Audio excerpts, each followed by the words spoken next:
हर हर महादेव। 27 फरवरी 2026 अर्थात रंग भरी एकादशी का दिन।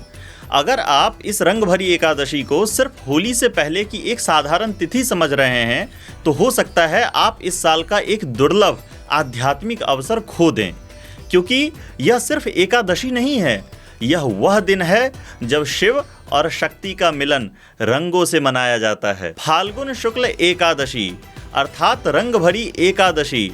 मान्यता है कि विवाह के बाद माता पार्वती पहली बार इसी दिन भगवान शिव के साथ काशी आई और काशी ने अपने विश्वनाथ का स्वागत अबीर और गुलाल से किया। लेकिन इसका रहस्य इससे भी गहरा है। शास्त्र कहता है, एकादश्याम निराहारः स्थित्वा हरि मनुस्मरन् सर्व पाप विनिर्मुक्तो विष्णु लोकम सगच्छति।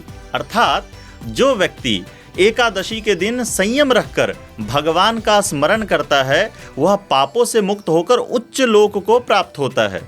अब ध्यान दीजिए, एकादशी अर्थात विष्णु तत्व की तिथि, लेकिन उत्सव शिव और माता पार्वती का। शास्त्रों में कहा गया है, हरिर् विष्णुर शिवोर भेदो नास्ति तत्वेन करहिचित। अर्थात तत्व रूप में शिव और विष्णु में कभी कोई भेद नहीं है। यही रंग भरी एकादशी का गूढ़ संदेश है। अब 27 फरवरी 2026 को आपको क्या करना चाहिए?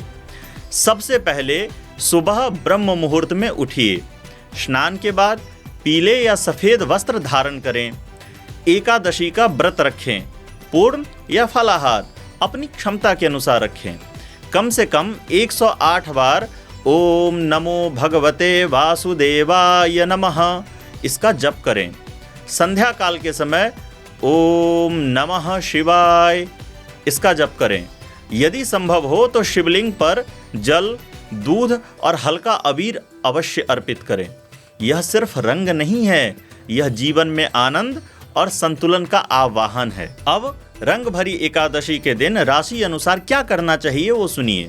मेष, सिंह और धनु, यह 3 राशि वाले को भगवान शिव का 108 बार ओम नमः शिवाय इस मंत्र का जप अवश्य करना चाहिए, क्योंकि इन्हें अपने क्रोध और अहंकार पर संयम की आवश्यकता रहती है। वृषभ, कन्या और मकर, इन 3 राशि वालों को रंग भरी एकादशी के दिन माता पार्वती का पूजन करना चाहिए, घर में दीपक जलाना चाहिए और अपने दाम्पत्य सुख पर विशेष ध्यान देना चाहिए। मिथुन, तुला और कुंभ राशि वाले को भगवान विष्णु का मंत्र जप अवश्य करना चाहिए। यदि आप मंत्र नहीं जानते हैं तो कम से कम ओम विष्णवे नमः इसी मंत्र का जाप करें, इससे आपके अधूरे कार्य अवश्य पूर्ण होंगे। कर्क, वृश्चिक और मीन राशि वाले भगवान शिव का अभिषेक करें, विशेष रूप से दूध या जल अर्पित करें, आपको मानसिक शांति अवश्य मिलेगी। अब अंतिम बात, यह दिन सिर्फ रंग लगाने का नहीं है, यह दिन है अपने भीतर के वैराग्य और आनंद को एक करने का।